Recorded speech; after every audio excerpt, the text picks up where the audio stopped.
નમસ્કાર વિદ્યાર્થી મિત્રો, આપણે બંધારણના 10 મહત્વના પ્રશ્નો વિશે જાણીએ. ક્વેશ્ચન નંબર 1 છે, ભારતનું બંધારણ ક્યારે અમલમાં આવ્યું? જવાબ છે 26 જાન્યુઆરી 1950. પ્રશ્ન નંબર 2, બંધારણ સભાના અધ્યક્ષ કોણ હતા? જવાબ છે ડોક્ટર રાજેન્દ્ર પ્રસાદ. પ્રશ્ન નંબર 3, બંધારણ બનાવવામાં કેટલો સમય લાગ્યો?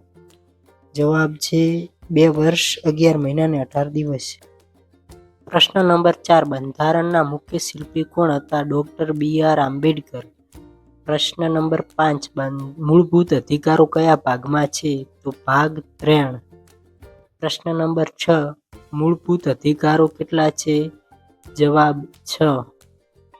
પ્રશ્ન નંબર 7, ભારતના પ્રથમ રાષ્ટ્રપતિ કોણ હતા? ડોક્ટર રાજેન્દ્ર પ્રસાદ. પ્રશ્ન નંબર 8, પ્રથમ વડાપ્રધાન કોણ હતા? જવાહરલાલ નહેરુ.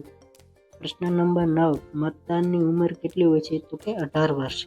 પ્રશ્ન નંબર 10, રાષ્ટ્રપતિનો કાર્યકાળ કેટલો હોય છે? તો કે 5 વર્ષ. આવા ને આવા વધુ વિડીયો માટે અમારી ચેનલને સબસ્ક્રાઈબ કરો.